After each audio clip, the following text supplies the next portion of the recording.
Olá pessoal, nós vamos continuar nossos estudos aqui acerca dos animais invertebrados. Nesse vídeo nós vamos falar de dois filos principais, né, que é o filo Mollusca e o filo Annelida, certo? Então vamos lá. Primeiramente o filo Mollusca, né, as características gerais são animais de corpo mole, eles não são segmentados, né, são dotados de uma concha calcária que eles mesmos secretam, né? Aí nós temos alguns exemplos: as ostras, os mexilhões, as vieiras, os caramujos, lesmas, lulas e polvos. Eles se dividem em três classes, né? A classe bivalvia, gastrópode e cefalópode. Aqui mostramos os representantes, né? Na letra A nós vemos o pecten, na letra B nós vemos um caracol e na letra C nós vemos um polvo. Existem mais de 100 mil espécies descritas, né, conhecidas, a maioria vive no mar, porém algumas espécies, né, de água doce e de terra firme também. Então, o corpo dos moluscos, né, apresentam três partes, que são elas: a cabeça, o pé e a massa, né, ou também chamada de saco, massa visceral. Aqui o exemplo, né, mostrando essas três partes. Aqui vocês podem ver a cabeça. Essa cabeça ela é bem desenvolvida nos gastrópodes, né? No caso nos caramujos e nos caracóis. Já nos cefalópodes e também em cefalópodes, como é o exemplo das lulas e polvos, né? Mas ela é um pouco reduzida nos bivalves, né? No caso dos mexilhões e das ostras. E esse grau de desenvolvimento, né, ele está relacionado a algumas adaptações, né, que os gastrópodes e os cefalópodes eles desenvolveram em busca da procura, né, nesse caso, do seu alimento, né? Nesse caso, a cabeça ela é muito importante, né, justamente por concentrar alguns órgãos sensoriais, né? Então a cabeça é bem diferenciada, não constituiria nesse caso, né, uma grande vantagem para os bivalves, já que esses animais são parados, né, são sésseis e são filtradores, certo? Nós vemos aqui os pés, no caso aqui o pé, né, que é uma estrutura musculosa, né? A função dele aí, no caso dos moluscos, varia um pouco, né? Nos gastrópodes ela é especializada na locomoção, né, por deslizamento, como vocês podem observar.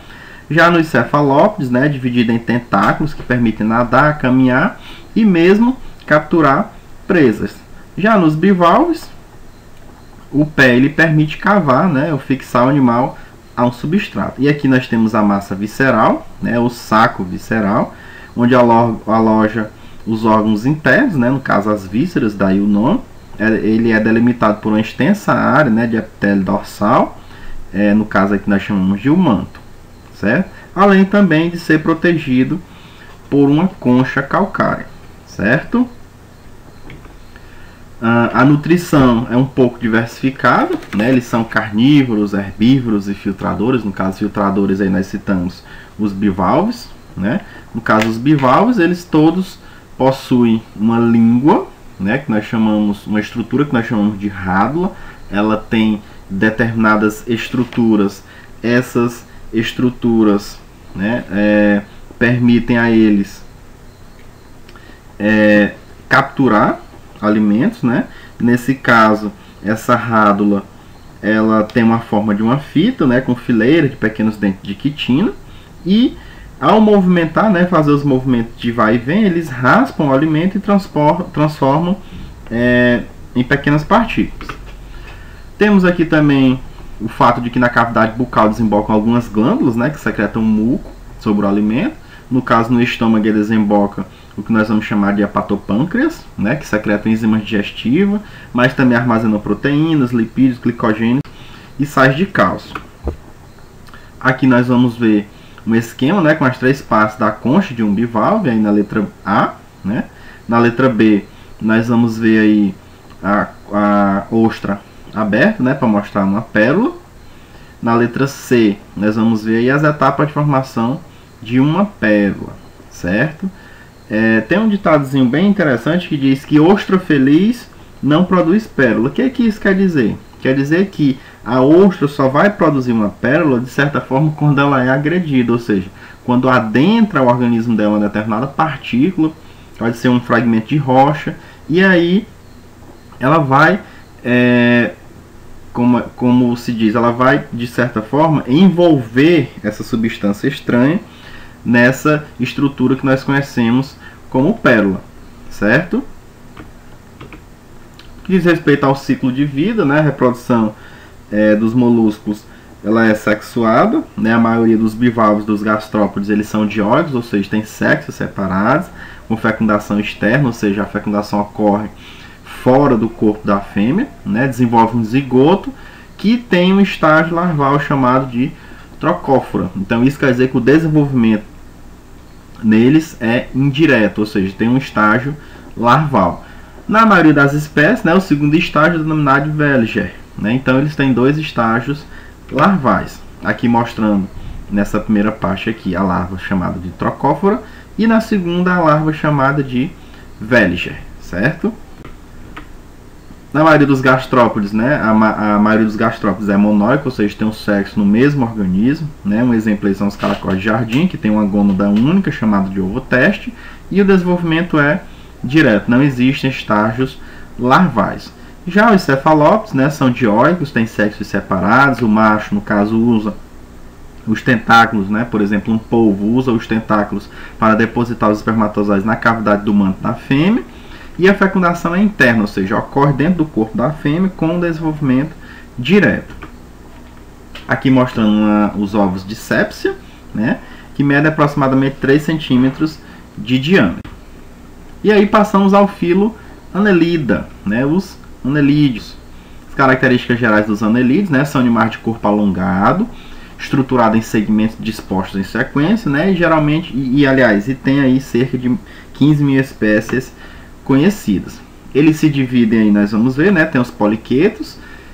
A característica que vai diferenciar essas classes é justamente a quantidade de cerdas ou a presença de cerdas, por assim dizer. No caso dos poliquetos, poli quer dizer muitos, né, então tem muitas cerdas implantadas no que nós vamos chamar de parápodes, né, que são os pés.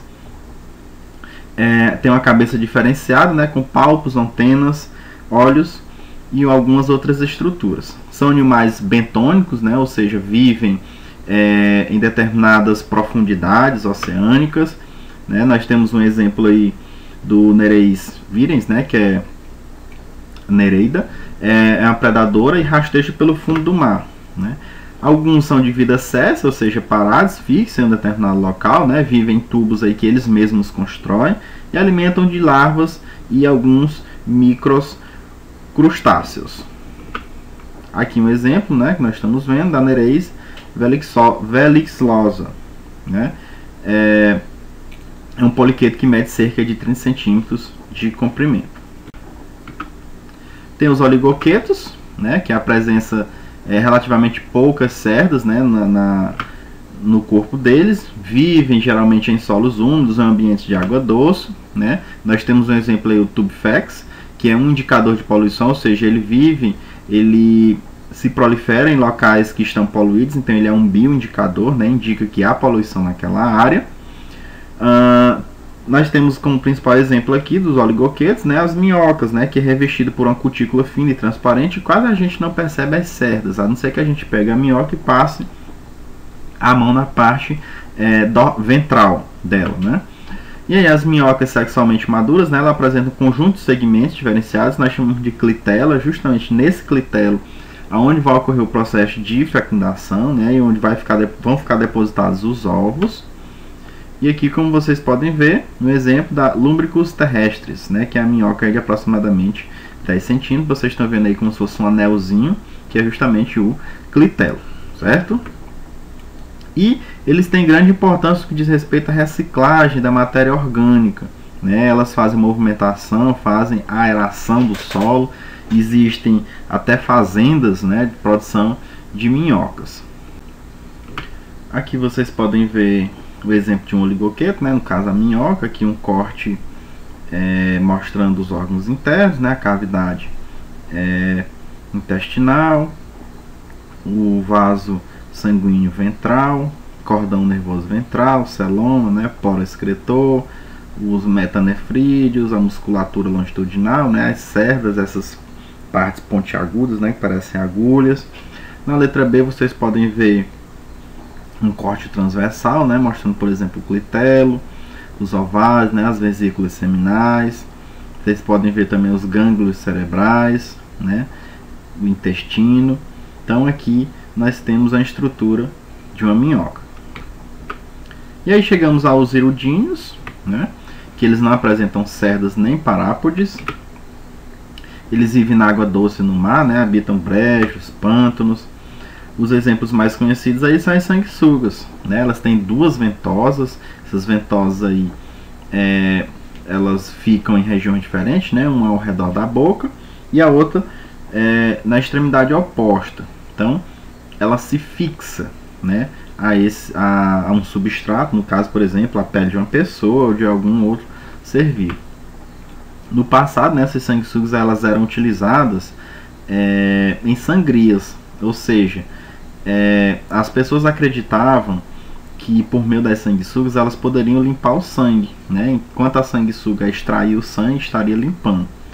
E aqui tem um exemplo, né, de uma aplicação das sanguessugas, né? Elas são colocadas em cima de hematomas para que elas consigam tirar, né, limpar esses hematomas. Elas secretam determinada substância coagulante e a pessoa não sente, né? Como se fosse anestésico aí. Eles eram muito utilizados também em cirurgias antigamente, certo?